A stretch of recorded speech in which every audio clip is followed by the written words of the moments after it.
What's in the Bucks? Presented by Sure It'll Be Grand. And welcome back, everybody, to Sure It'll Be Grand. If you hear a slight change in my voice, I had to go over to a new mic. It felt very unusual introducing, because usually I run right up to the mic, and there's no mic to run up to today because it's on my head. But, hello, folks. Welcome back to What's on the Box with David and myself. Yes, we're back for another episode. What is that? 8. This is episode 8. 8. Yeah, that's mad.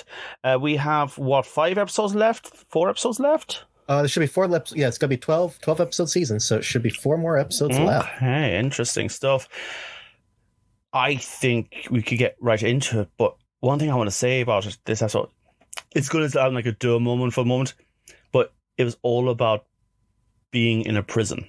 And yes, of course, I understand. Andor was actually in a prison. But I feel like all these characters were. Like, we, see people stuck in office positions, people stuck in the position in class and society in this. Now, this is an ongoing theme throughout, but I think because we see Andor literally in prison in this episode, it was kind of a way to mirror for the other characters, a visual metaphor of what's going on. Yes, absolutely. How do you feel about a prison that has a hose that forces food down it? Because I almost gagged by that, Oh my gosh, and we really didn't see that, but we'll get to that that bit.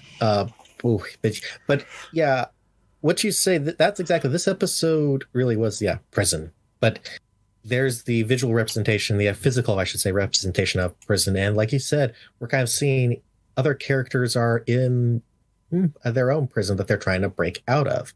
That's actually a very great analogy. And I think that is what they were trying to... It didn't occur to me until you said that. And that's a good way of putting it. That's what we do see, particularly in this episode. I found... Obviously, this is the least obvious thing ever. But if you know George Lucas's history of films and the student film, have you heard of his film THX 1138? Yes, this place is that prison, straight up. Yep, that really that was one of the things I forgot about THX. I was thinking of another movie, but that's exactly that style. Actually, low key. So let's dive into this, and I will say that's one thing I'm really enjoying about Andor is the look and feel of this. Yeah. What's interesting to me, particularly when we as we will get over to the prison facility itself, those scenes particularly, but even the whole thing is giving me an element of feel of something, I guess, from its style as well as what they're showing and things going on, of something from the era of right before Star Wars, when Episode 4 came out originally, because it does have not just, obviously they said some of the costumes and whatnot, right? You have to make it look as it was from that era of the story. Yeah. But even still, it was also the way it got filmed, right? And the way people looked already. It's of that. You can tell it comes from the late 70s, right? Yeah. I felt that particularly the way they film things, the way people just the color palette, even, right, and just a lot of the aesthetics, it fits. It feels like that this is supposed to be something. This is supposed to be essentially we're prequeling here, right? We're going from right before from A New Hope, and it had a feeling like I could totally see this being this was the 4K redo of something that came out right before that this was a natural episode thing that happened, and then they released Star Wars. It has that look and feel. So I think that I really applaud them. I think they've done a really great job capturing that and taking us back to then. It doesn't feel so it's not big and flashy and other stuff that makes you go, this is supposed to be from back then, and it's now. It's kind of like, I guess, in Star Trek. Anyone who has watched Star Trek, in the Enterprise era, they went back to the original series set, and they did it exactly how the original series set did it with Kirk. It all looked exactly the same. And they kind of explain it off as this is a Spartan design, but it on television it looked a little bit like, oh, that doesn't work. But then newer shows like Discovery have shown the Enterprise, and Strange New Worlds has shown the Enterprise, and it's a modern re-understanding of the Enterprise. And I heard people complain about that as well, because people like to complain. Really? Yeah. Because... and I'm not saying don't take what I'm saying like, oh, this is how it should be done. It was interesting to me because it was noticeable to me, and it made me feel like, yeah, I am watching something. It felt like it matched the era. It's funny to hear that's actually one of the quotes I hadn't heard about with Discovery or with Strange New Worlds, because I think that I liked from watching those. Well, I mostly watched Strange New Worlds. I've only seen a little bit of Discovery. The take on it being in the look of it, I think works. Right? I'm not going to complain. I'm pretty much actually. I'm the sad nerd who looked at Enterprise and seen the original set and being like, yeah, no, I love this. I love that they did it the exact same way. And I'm also the guy that looks at the new, nice, flashy design of it and saying, like, this is our understanding of what the future will look like, and this is what we can do with money. And I'm really cool with that as well. And I see all like the nods to it. So yeah, but it's an interesting thing you're saying. Like, you know, they are trying to keep that style that was around at the time of A New Hope, or just pre A New Hope, kind of vibe to it. Yeah, so it has that right glow up, right? Yeah, it's because there's certain technologies we're seeing that I know they couldn't have pulled off then. They can pull off now to show. So it's a nice nod. I think it's a cool way of mixing old and new feel to it and adapting this. So yeah, so I think straight away we see, right off the bat, we get into this episode, we see poor old Cyril sitting at his desk, just typing away, looking up stuff. I still laugh at their setup, their desk setup, and all that stuff. It's so dreary, but it cracks me up. It's like all the monitors and stuff. It's like, so obviously they're taking the nod again because of the old not old. From the 70s and all that, you had only so much technology, so you have these like CRT looking screens, and which it just looks like someone's playing Dwarf Fortress on it, like it's just ASCII symbols going all over the place, and he's just pressing away. It's like, what are you doing? I don't even know what you're doing. I can't make sense of this at all. Yep. Yeah. Well, I think it's like, man, that felt, but we see him working on that, and he gets we see the Imperial. I believe some officers come up to him, and he's being taken away. So what's going on? And we see him get taken to what looks like an interrogation room, and we have Deidre enter the room.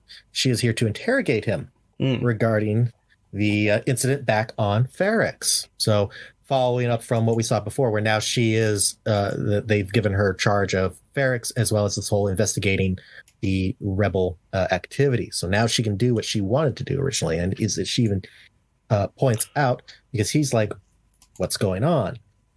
And she throws out there, "You've been making all of these false reports looking for a Cassian Andor, saying he's a inspector that's gone missing. Why are you looking for him? You're spending all this time on all these false reports." And as he tells her, this guy actually murdered two of the corporation's employees. These were friends of mine, and this was justice. And of course, she doesn't care about that. What she does care is that he was in his last scene with Luthen, whom she refers to as a person they known as Axis. Yes, or she is calling Axis. Actually, I don't know if they necessarily know him as, but she has dubbed him Axis since he is central to these other activities that she has seen. Interesting point is brought up that he's, of course, like, hey, why are you interested now with what I'm having to say? As she says, well, your report, this didn't have the details of things. He goes, I don't know what you're talking about. I had made a report, but what are you talking about? She goes, your signature's on this report. What do you mean you don't know about what's in this? She goes, I was forced to sign that. Levin just submitted it. So now, of course, she's like, get him the report. You're going to give me these details. And I like that. That was a good little twist of, I also think she liked him because he makes a point that there was some really irresponsible leadership from her opponent, the main person she's against the whole time. So I liked that they played with that a little bit. So she's not showing her cards, but she's definitely like, okay, no, I can use this guy. He's good. Guy. Yep. And of course, I love that they talk on a bit. Afterwards, she gets the updates of him from him, or a little more information, and then it's just like, all right, get out of here. We'll say everything's good. But you're going back. He's like, tries to convince her that he sees that she's trying to hunt this guy down, or trying to do more, and he wants involved in this. But she outright shuts him down. She's like, nope, or at least for now, has shut him down. But man, she definitely was like, no, back to your desk. Absolutely. So that was an interesting little bit there we got to see.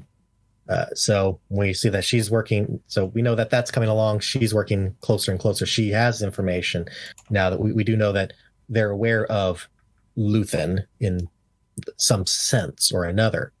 So that is happening. Yeah. Segue over, and now we get to port for Andor, who is now being processed to be sent over to what is the title of the episode, Narkina 5. So that is towards the what we find is a Imperial factory that he is being sent to. So it's essentially being sent as slave labor to this prison camp. Yeah. And the look of that was really cool, where they get dropped off, right? And even before they leave, say, take your shoes off, and the shoes just get dropped out underneath them. Right before, as they're getting launched, they're like, take your shoes off. I figured at first that was just purely, it's a contraband kind of thing, where so you don't have any anywhere else. So there's like, kick your shoes off, whatever reason. And we see them now. We get dropped off, unloaded to this facility. And the Imperial guards come out, and he tells them, goes, I'll bet you're wondering, why don't we have weapons? Well, let me show you. And pulls out a device and presses a button, and bam, they go down to all the prisoners go down to the floor. So we see that it was, what would they call it? They were tungstoid steel floors that can just zap them right to the floor. Can, as we later see, can be lit up much more than just zap them to the floor and paralyze them. So as he gets escorted in, we see the facility starts opening up, right? We see, as they're taken in, this big facility, right? We are manufacturing something, which we couldn't tell. There's there's tables of various prisoners. They're assembling an item. Each of them, it looks like they're all assembling the same item. They're just in multiple pieces. What did you think of those? Because to me, they looked, when they were done with it, it reminded me, they look like, from a sizing standpoint, maybe ATST feet. They look like the feet that you would see on the walkers. And from a size perspective, like, are they that? Are they for something else? What are they? Okay, like, I don't know why I think this, but to me, and it's completely the wrong time for it and all that, the TIE fighters in the New Order have something like those ridges coming out that always gave me a vibe of like a muscle car, like the pistons coming out. And that's what I get from that. Now, I think the reality is these are pieces for the Death Star. I'll keep going back to this, because the Death Star used slave labor, and this is slave labor, Right. So that would absolutely make sense. These parts probably most likely are Death Star, related. You would probably expect, but interesting. So Andor we see that Andor comes in and sent into this room, And then we hear a very familiar voice come and I say welcome him. Basically Yeah. start barking orders at him. And it's good old Andy Serkis. Yes, who, indeed. as we may also remember, actually played Snoke. He is, and I have already seen fan theories about people saying, oh, "What if this is Snoke? It's like a failed clone already?" And just like, first of all, you're like 10 years ahead or something like that, if not more. But it's just actors can do more than 2 roles, please. I swear to you. Exactly. So I'm pretty sure. Yeah, I laughed about thinking about that because in my mind too, I was like, I really hope they're not gonna in any way link this. And as it goes on, as we see, he is he's a prisoner as well, but we learn basically everybody has their own rooms, and it sounds like he's in charge of this room. He's the head prisoner to ensure production, that they are to produce these items, and everybody's just competing against each other. This is it's a Squid Game of sorts, almost of every table, every person is competing to have the most production, and if they don't, there's consequences of that. And and again, it's a distraction. At the end of the day, that's what this is. It's trying to make you feel like the people around you are your opponents. The other room is your opponents. And the only way that you can get your score down, which we'll talk about now in a second, is to be super efficient and work really, really hard. It's again, I think this episode really is trying to tell us stuff about modern times in a way as well. This kind of weird artificial economic competition going on. But that's what I got from it anyway. Yeah, and that was actually, that's exactly what I was picking up as well. And this part here is where we're talking back to the aesthetics, the look. It's this, bright white, almost like a clean room look, but with prisoner garb of, white and orange.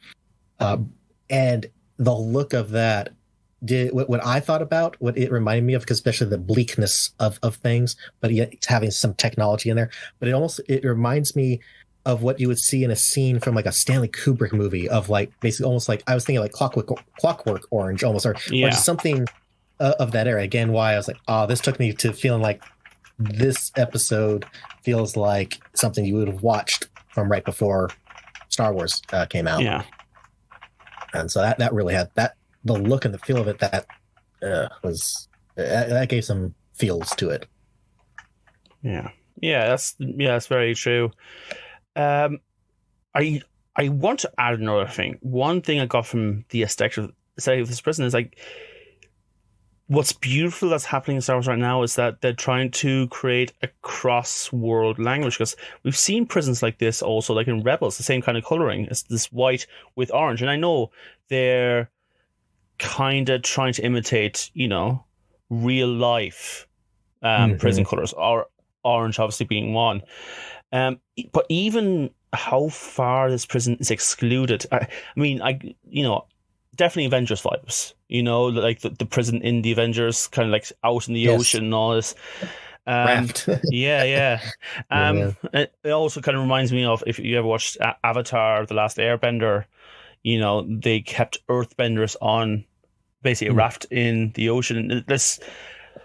They seem like, obviously we have ideas of prisons out on islands because of American sort of storytelling, Alcatraz, let's say Azkaban, oof. But, it's kind of in our forethought, like he is arguably further away in a metaphorical sense from anyone that if he was stripped on some planet, because at least the planet has no borders. Yeah, I think this really did feel there was layers to it, right? Because you're taken away to this completely other planet. Then you're taken inside this facility. This facility looks like it was, it's deep inside, Mm. and it's just that further and further layers and layers of isolation, right? Cut off from everything you know. Interestingly, though, we see that the prison works around the isolation as well, the prisoners at least, because later on in the episode we see this, we see they have to walk through this walkway, and it goes on and on and on, and we see there's loads of other walkways, and at first it seems so like huge and expansive and exclude, but then you start seeing people doing sign language from across the boards to each other, and I just think that's a really kind of marvelous human thing. Here's the thing. Yeah, that's neat. I got a question for you. Mm-hmm. The Empire is kind of racist towards aliens, yeah? Oh yeah, absolutely. Why are there not more aliens in this prison? In prison. Or do you think it's a matter of that they see the people like a factory, so they have to have certain pieces, anatomy wise, I think that's some of it, right? Because we do see they will easily take over a planet, and make the inhabitants slave labor, right? Yeah. So we do see that occur, but you're right here. This particular, again, as we actually backtracking a bit, right? As before Andor is sent over to there, we're seeing they're filing individuals to specific camps, sending them to specific shuttles that are going to specific places. This isn't just rounding everybody up. It's not everybody that is sentenced here goes to this place. It's, okay, you're going to this one, and you're going to that one. So with him, they went, you're coming over here based on your, whether they didn't really give reasoning of, based on your sentence or based on who you are, but it leans towards that because of, you're a human, then you're of a certain age or whatever, and say, all right, you're going over there because you can help manufacture these items, because we need that type of at least a humanoid. I mean, we saw Wookiees are brought for prisons. In fact, in this corner of the franchise, in Han Solo. Sorry, Han Solo Rogue One just overlap, but we know, there are certain prisons for certain species in this, which I wonder if that's still a part of the segregation game though as well, because maybe they want people against each other, even if they are different looking. I mean, look at how well Han and Chewbacca did by working together. Mm-hmm. It's kind of obvious, I mean, again, this is the story of Star Wars. It's the people who are different working together who actually save the day and change it. Yes. Like, Star Wars is about diversity as much as some Star Wars fans don't like to believe it is. But yeah, absolutely. Yeah, I think that's kind of the point. I mean, that's why we do see much more so why the rebels ultimately, as further rebellion stories have shown, whether mainstream or whatnot, where it is the collaboration of the different species, right? Yeah. That are collaborating. We don't just see human rebels. We see all kinds. Yeah. I mean, oh God, I feel so Akbar. General Akbar, like, for example, like literally a massive admiral. Hey, he's not just a general. He is an admiral. He might be a general right now in Andor. Okay, I might be okay. But yeah, no, for sure though. Like, but yeah, I just found how they built the culture, even around the prisoners, interesting. Like, even any sort of communication. For example, we have a guy that comes up to him, and it's actually a character from Rogue One. I can't remember the name right now. But yes, we actually have it's Melchi. Yeah, Melchi. He comes over and just like, look, as Andy Serkis is blaring in the background, says, don't trust the numbers, no matter if they're double, triple, quadruples. They'll keep you here for as long as they need you. Basically implying like you're going to work here until you're not useful anymore. Yep. Yep. As we even saw that was in amongst his fellow inmates, right? We see there's the one guy looks like he's about to keel over any second, right? But they're working them literally to death. They don't care. And it's kind of a pyramid scheme of suffering as well, because like Andy Serkis' character goes, I have 230 odd years or whatever left, and it's like, we know he doesn't. He probably has far more left. here as long as he's useful. He's keeping people running. I mean, we don't even know if the numbers of like which place is doing better are real. They might just be saying, we need more parts from this area. Let's just lie to them saying they're doing badly so they'll get better next time, you know? Mm-hmm. Yeah. Yeah. So I think that was it's an interesting insight and interesting aspect about, again, showing the Empire, right? Showing we're more and more seeing, the darkness of the Empire, right? Evil, the actual evil of the Empire, but these that are affecting the actual people. Well, right? also getting the vibe that the Empire probably used the attack by the rebels as more of an excuse to do something they want to do anyway, expanding, because we go back and we hear people say, "Oh, look, the Empire's looking after us, it's keeping us safe," and there comes the manipulation again. Yep. Even though we know the Empire's not even doing that, because Mon Mothma is like in the Senate, constantly arguing for this alien species of this certain that has lost all sorts of support from the Senate. Like they're by themselves. And like people don't care. Yeah, because it's the inner planets that are important. The rest can be policed. Yep. Yeah. And that's exactly what in this episode where we do have more time now with Mon Mothma, where she once again she's at this political party, basically. Looks like just a soiree, just with all of the other senators and people of power, and trying to discuss things. So we see her back there at Coruscant, and the just see what the heck did they put into those champagne glasses? What were the worms? I was like, I know the worm and tequila, but this seemed a bit chewy. I don't know. I'm not sure how I felt about that. But did you not notice the metaphor they were doing there? Because there's a metaphor there. The metaphor being is like, you do not have to sacrifice a living thing for enjoyment. Her husband felt he had to do it. She, however, goes, no, I don't want this. And that's the difference between her and the other people on the inner planets, like the inner systems. They're willing to make other people suffer as long as they have enjoyment. Yep, they'll do it just to raise themselves. Interestingly, the guy the guy she made a deal with, who was getting the money, he accepted it. Yeah. He accepted the glass. So what's going on there? Maybe there's a bit more to him there in that little metaphor, It could be. Is there more to it, or is he see it as is he feeling he has to keep up? Is he willing to sacrifice people so he can do the job right? Maybe. Yeah, that's good. I like what you're showing there. But so we see that they're talking with each other now. Yes, Mon Mothma gets to meet up again with Tay. And he relays to her the problem of they can't get the money.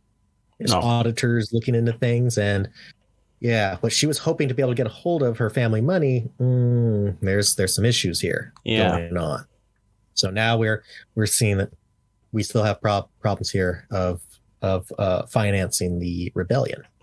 There was a thing I think she said. She said she knows 3 people of the rebellion. Wasn't it? There was one character that says they knew 3 people, but if I counted off on my head, I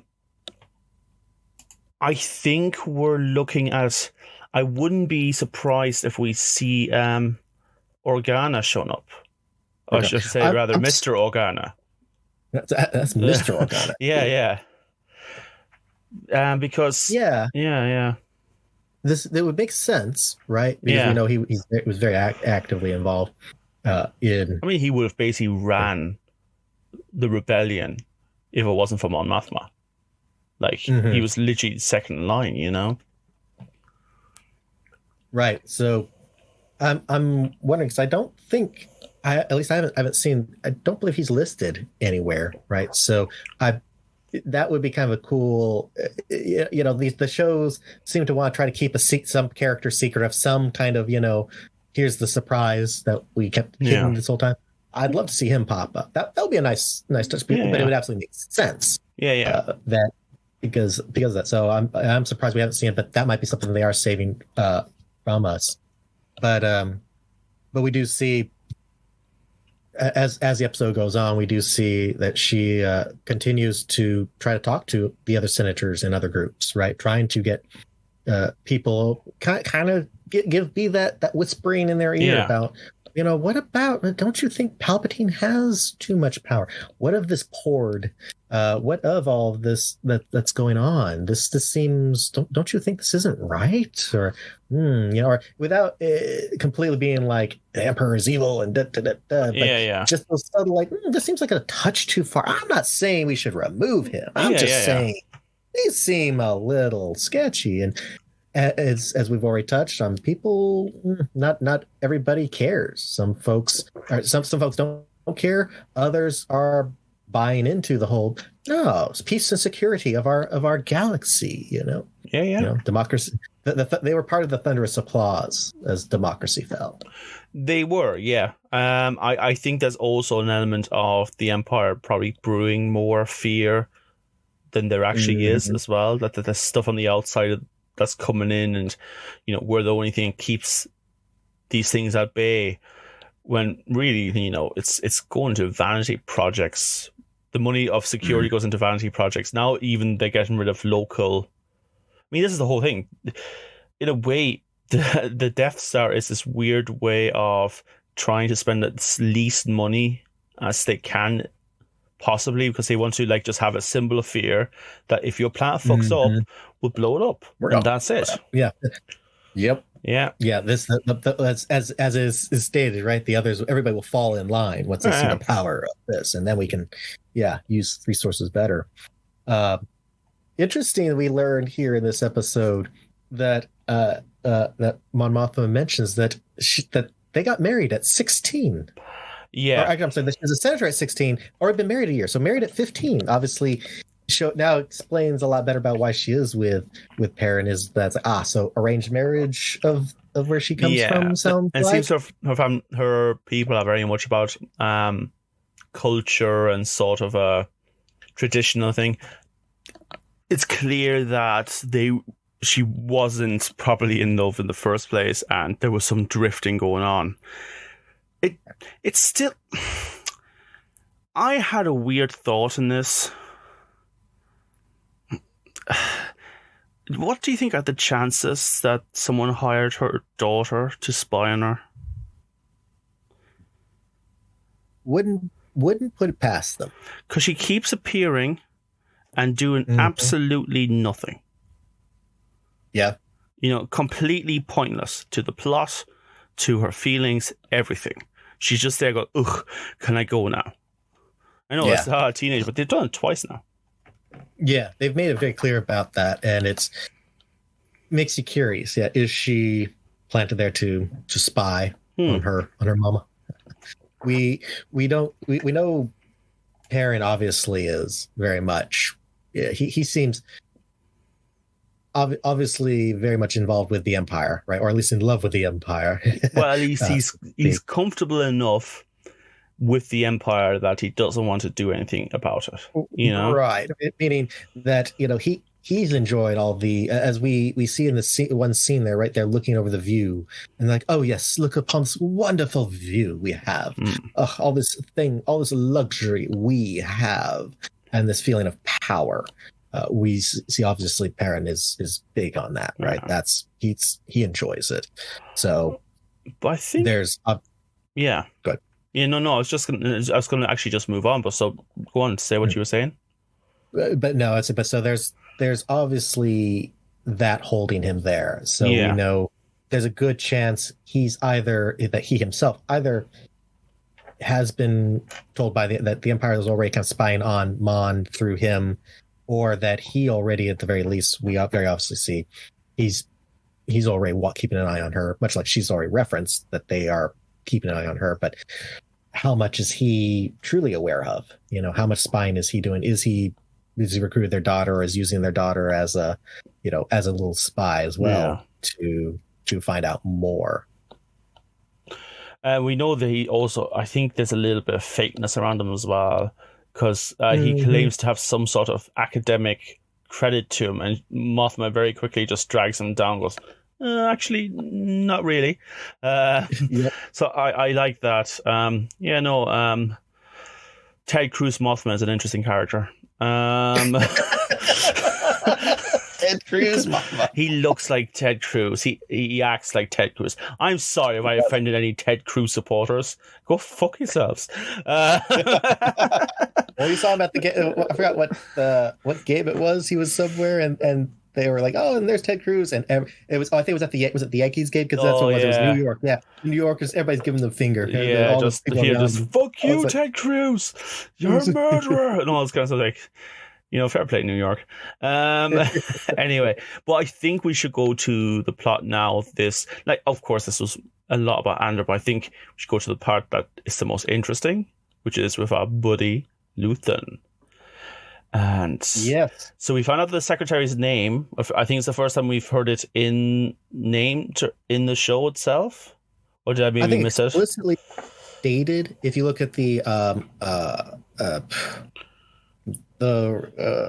closed captioning, that's the word for it. Okay, fair enough. I could not think of it. Yes. I'm like, closed captioning. They, I believe, have put down her name, but you're right. We finally hear him actually say her name. I was kind of disappointed because I heard it and I thought her name was Leia.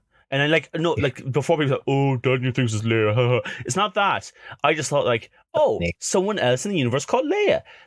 Such a normal thing to actually happen. Like, some people just have the same. We've met a lot of people. And I was like, yeah, that's cool. I like that. And then I asked David, and I was like, no, it's Clea. It's like, for fuck's sake. But yeah, right. Luthen,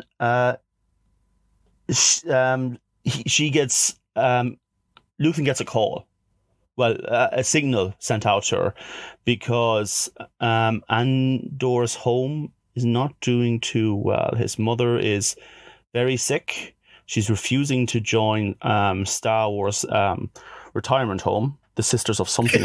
I'm not sure what it was, but yeah, yes. It's a system of Sisters of something that someone mentioned. Yep. Bix. I love Bix. We see that Bix is trying to is now with Andor, gone. Bix is taken to keeping an eye on Mama and making sure that she's doing okay. And as she's seeing that Mama's not doing okay, her breathing's bad and she's sick and all that.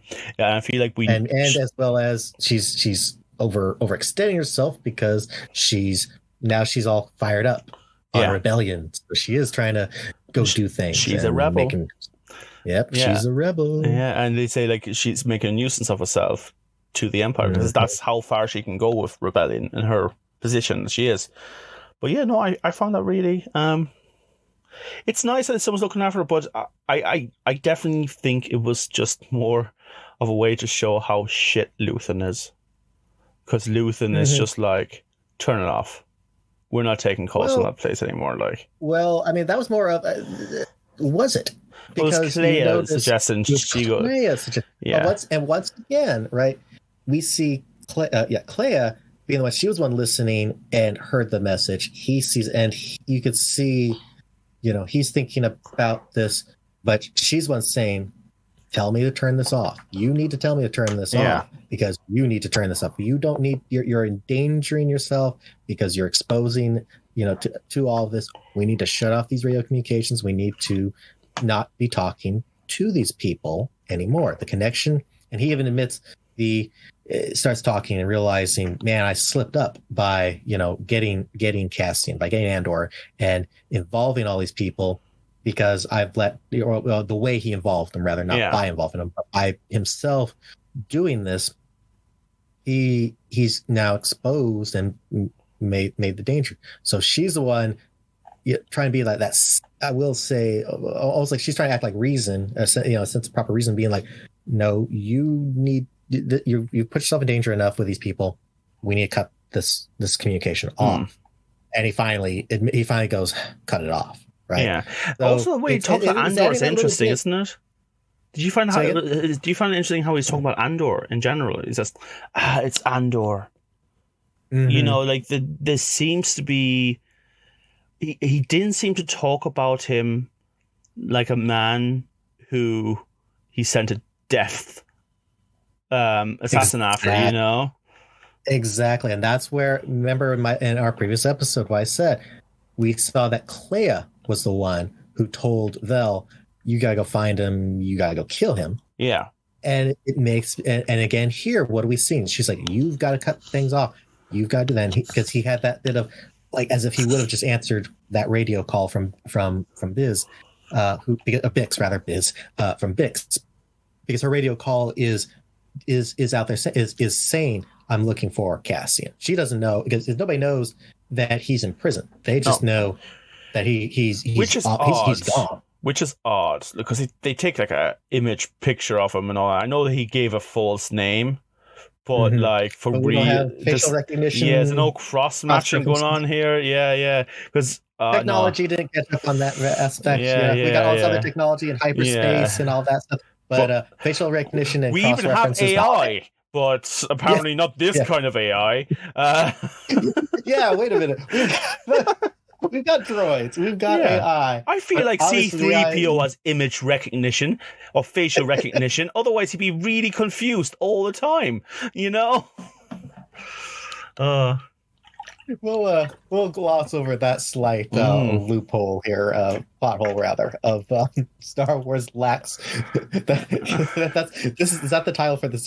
Star Wars lacks proper facial recognition or lacks AI. Yeah. It's an odd one, but yeah. But I think most of this leads to, I think, is probably a dynamite scene with Luthen, because he heads out again. He takes off the wig, he takes off the special robes, he takes off the rings, he gets himself in or out of character. I don't know which one is the character, to be honest, at this stage. And he goes to visit someone who's actually in a much better state than we have seen him later. Yeah. Do you want to introduce him? We finally see the man, the legend, Saw Gerrera. Yes. Finally, we see he is indeed in this episode. We knew he was supposed to be in the show because he was listed. You know, Forrest Whitaker was listed as cast member, supposed to be being Saw. Was wondering if we were ever going to see him. Was wondering if that was going to be maybe the final episode kind of deal, and that was it. But no, we finally see that that he and Luthen are very much in touch with each other and know each other. And Luthen has come to visit him. I love the little game they have of, did you do the heist? No, I think you did the heist. Oh, that makes me think you did the heist. And it's just back and forth. And I thought it was very, very sort of fun. It was interesting banter, especially seeing Saw Gerrera in this way. You feel like it was an interesting way of showing their relationship, right? Because Saw was a little bit more lighthearted, right? He's still this, his very serious, his very extremist, right, side of him. But here we saw him be a little bit more personable, a little bit more, that joking around, that feeling of joking around. Oh, did you do it? Ha ha ha! Bet no, I. You think I did it? No. Well, the thing is, right? I feel so he lists off a whole bunch of other rebel faction groups who he's not that impressed with. Interesting list as well, but I feel like both of them know it could only be one of them that there's the heist, but yet they still play the game of, oh no, you did this, Yes, and that was interesting. And then so Luthen is there meeting with him, telling him that ultimately he needs that Saw, he's basically here to recruit Saw and his group for help, saying this other person needs air support on this thing. Of course, Saw's like, oh, I work alone, and this guy, what was his name? Anto Krieger. This was kind of an interesting tidbit of way he talks about him, going like, that guy, he's a separatist. and I don't like him. I can't trust him. But Blah, it's blah. really interesting that the Separatists and the rebels are now kind of on the same side. Mm-hmm. The Exactly. enemy of my enemy, like. Yeah. Right. I think ultimately what happened, right, with the Empire changed over, and then with what we saw, right, where he Santana came in to slaughter all the leaders. Sorry, he sent Darth Vader in. At that point, that's Darth Vader doing the work. But yeah, I thought that was an interesting tidbit of still that bit of I don't like this guy because of that. But I love his throwing it back up and going, here's how these people are, but you, Luthen, goes, what are you? And which is exactly the question we're asking. Right? What are you, Luthen? What are you? What kind of person are you in this whole thing? Everybody else, you can gather what they are in this whole rebellion. Everyone has their own rebellion. Exactly. Yeah. So what is Luthen? And Luthen just throws back, goes, "Oh, I'm a coward," and all those things. But I want this is what I want to have happen. Yeah. And like, interesting, but yeah, like you said, the actor here of Luthen. Who's the real Luthen? Have we even seen who the real Luthen is? But I like that they actually are touching on that. They're making it very clear that what you're seeing here, this isn't just being this back and forth. What you are seeing, this is an actor. You don't know who the real Luthen is. Yeah, I don't even know like what drives him on. Like I hope it's not something as simple as someone he loved was killed, because he's too maniacal for this. There's something else about him. He's almost like, do you know what kind of personality he almost has? Actually, exactly has. Oh my god, now I think about it. He's Palpatine in character form. Here he is, someone who's in behind the scenes, is a gruff guy who will shoot someone down to get what he wants. But when he's out amongst the diplomats and the rich people, he's all like, friends, how are you? How are you? It's the same game he's playing. That's a good one. And yeah, especially with all of that. Ooh, I like that. It really is. He is playing a very much a Palpatine type character. Yeah. Okay, where do we head from here? So, well, we come back around to a couple of things. One, we do see back briefly. They touched upon. We see back on Ferrix that Vel and Cinta are together.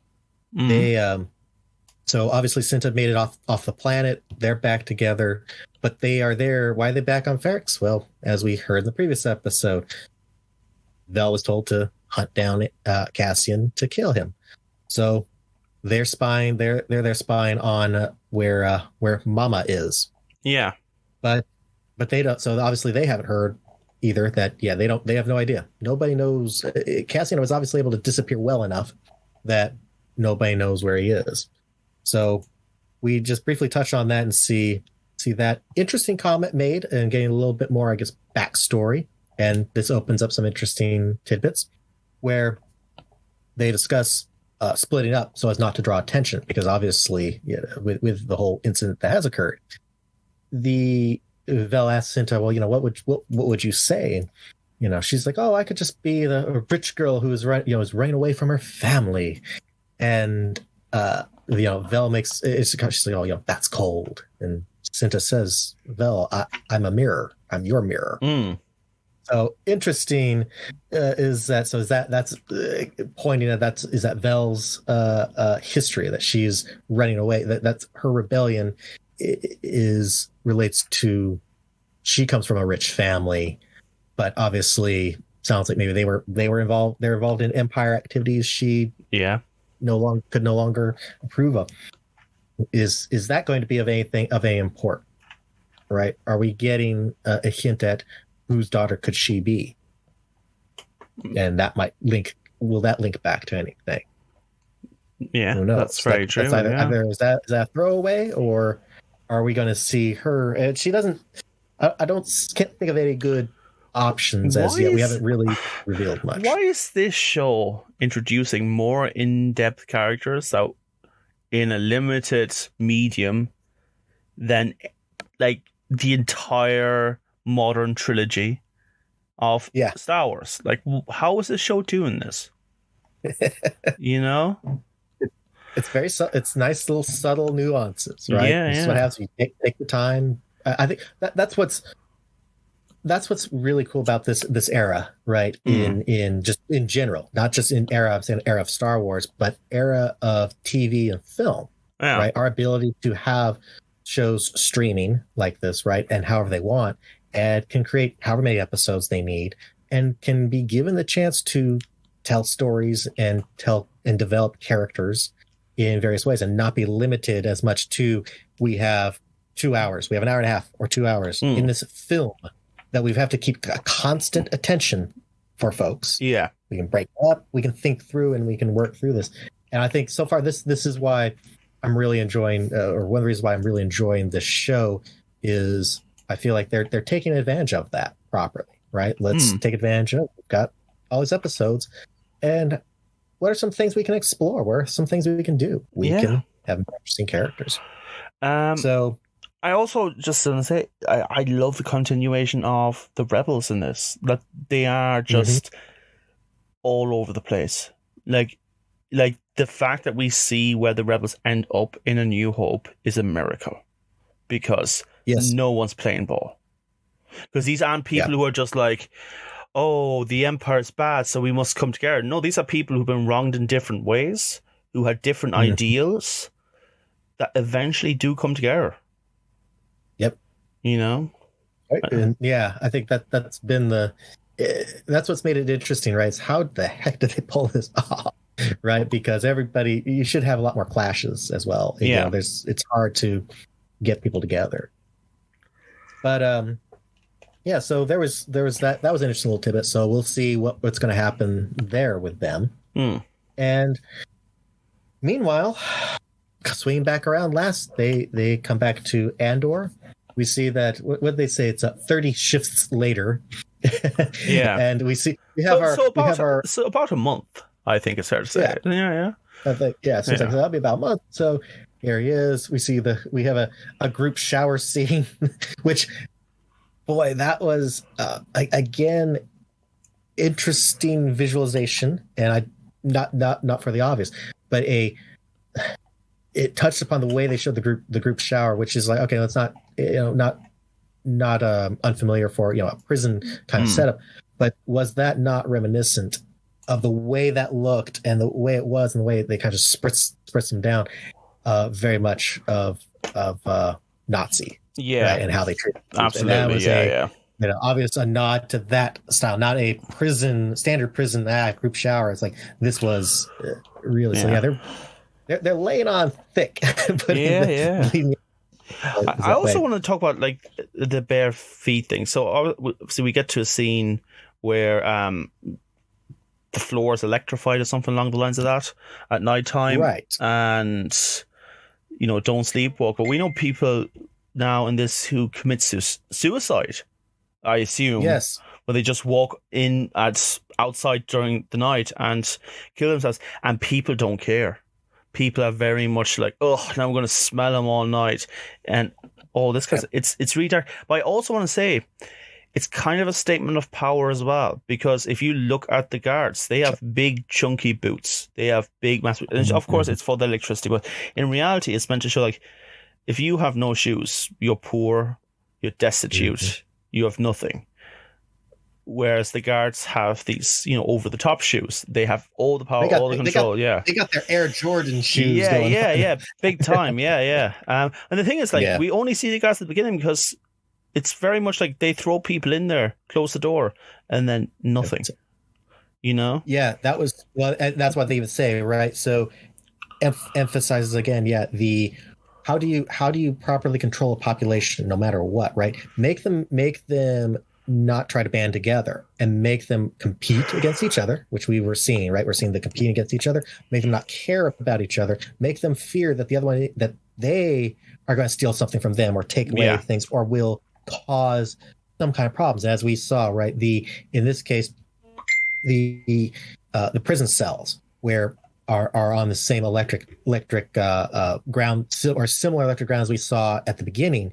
Yet, as they warn, saying that it's part of Lights Out, this you watch for the lights. The lights will go from white, you're fine. They start blinking, and if they go red, you do not want to step on the hallway. Yeah, You want to stay in your little cage and enjoy your endless supply of tube food. Gruel, yeah. Whatever it is, that you hope that if you are able to be the best group or best member of your group, that you will get flavor and with your gruel, which really adds to the. Yeah. Also, I find it interesting when he introduces one of the guys introduces, like, here's everything you need. Mm-hmm. You know. Yeah, everything you need. Well, basically, it's everything you need to be able to just minimally survive. Basically, Yeah. But that's not what he's saying. That's the thing. I think he's saying that in an almost mind controlled sort of brainwashed way. This is everything you need. Like this is the life. This is. You know, and if you do well, like you said, the food is flavored and the credits go down and all this kind of stuff. You know, this is sort of like you're part of it now. Brainwashed. Yeah. Mm-hmm. Yeah. There's so much dark. There's a lot of dark things in this, but yeah, where then finally, as we've seen, because he said, this has now been a month roughly, that now things are bad enough, right? There is that bit of hopelessness. There is some degree of hopelessness. You are stuck here.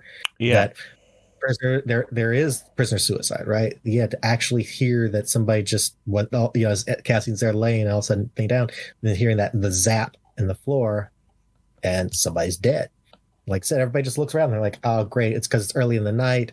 Now he's going to sit there and he's going to lay there and stink because the guards are not coming, which really was an interesting thing of, further adding that isolation, right? And just making sure they only see each other to compete with. You never see the guards except but once in a while. If I drop something off, necessary. That's it. Yeah. Right. Basically drop something off to bring in new meat, cycle through prisoners. That's about it. You have no further interaction with them. So you only see the prisoners. And now, so again, how do you control that? Yeah, make it that they got to compete with each other. They're not going to group together if they're constantly seeing each other as a threat. Yeah, no, because if you're not doing your job, I'm going to suffer. So do your job. Don't talk to me. Just do it. Right. Here's an interesting thing. Eating a meal is one of the most human things of sitting around a table with other people and talking. And they've put in the cells.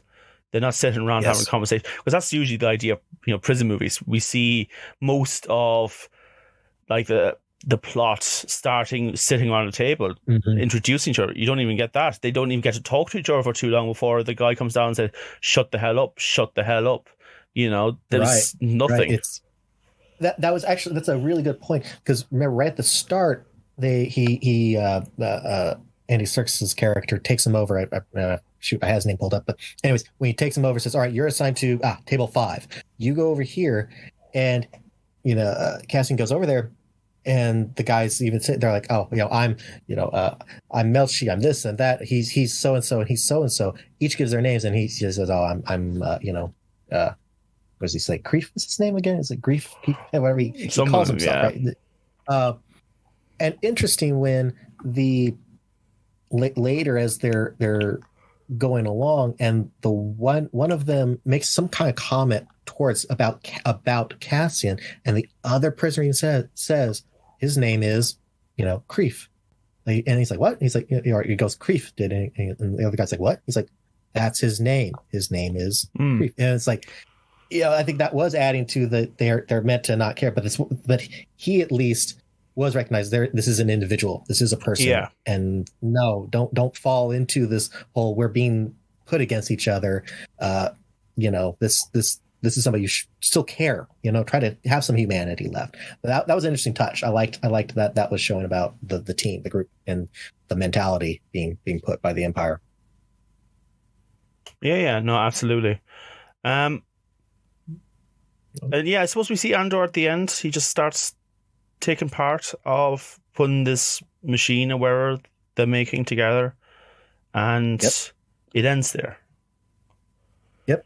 And then fade to black. So he's stuck in prison for it's going to be 6 years, they say. Yeah, it doesn't look like there's any rescue afoot. Like that, we don't see any sort of other people organizing stuff.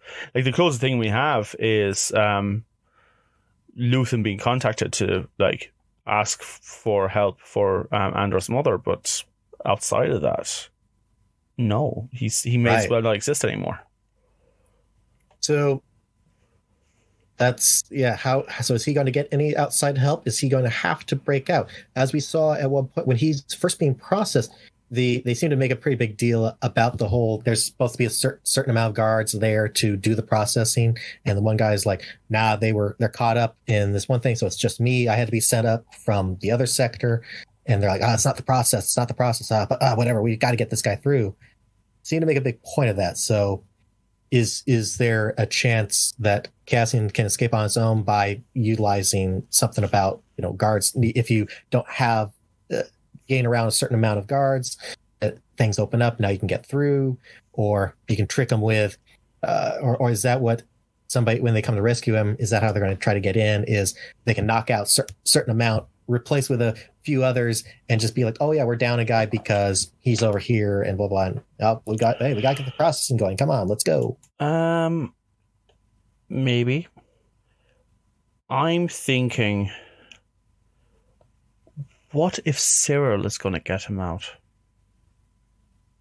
Because he's in the system, and he's the least likely person right now that I think would try and help Andor. But now, why would he try to do it, to bring him to a better justice? Does he think that this isn't the right?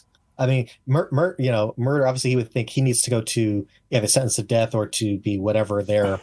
Maybe it's to catch him another day with him doing it and getting Andor's actual name, because if Andor's just going to be rotting away in there, Cyril has never done. I don't know. I just think it's interesting they place Cyril where he is.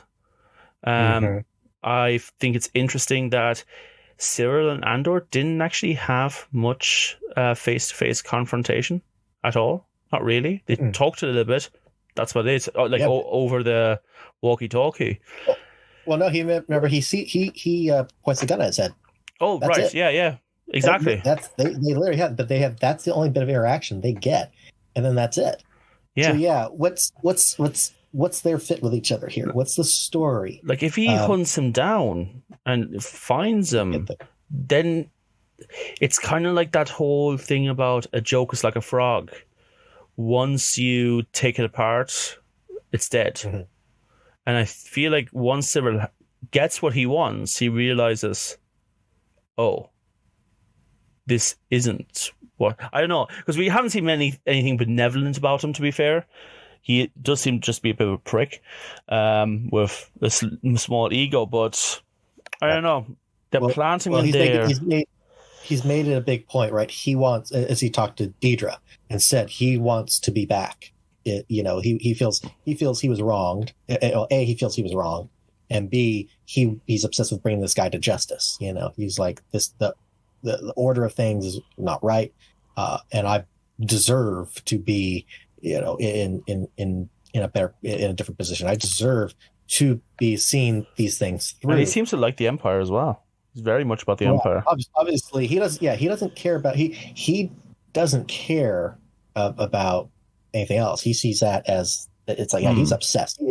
He's definitely fully brainwashed with that. But yeah, he's a follower of that. So I think that's a good point. That would make sense of, are we going to see, or will he try to act buddy, or will he even reveal that he's the one who does it, but is the one that helps? Because like you said, he's in the system, so he'd be able to track him down, gets him released, just so that now he can get the glory of, if he captures him, yep, boom. Now I've caught the man. Oh, promote me, get me back into, get me into working with ISB or wherever he wants to be. I think absolutely makes sense. That would fit well. Yeah. Okay.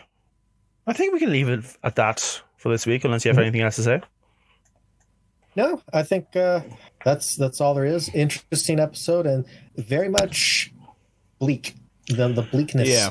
is really this whole series. I mean, this whole series has been right. Just that bleak of things. I am And looking for a little hope. I wonder if we're going to get a little hope, just a smidge, as a treat.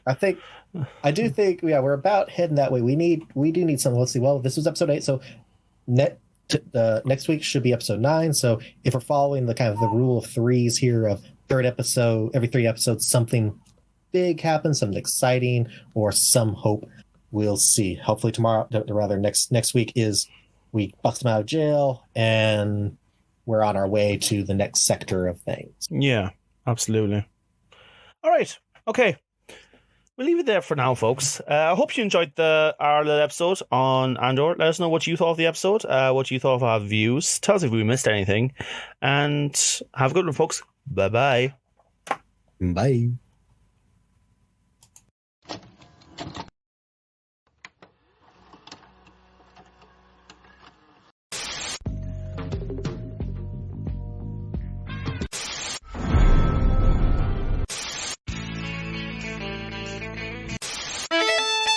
What's in the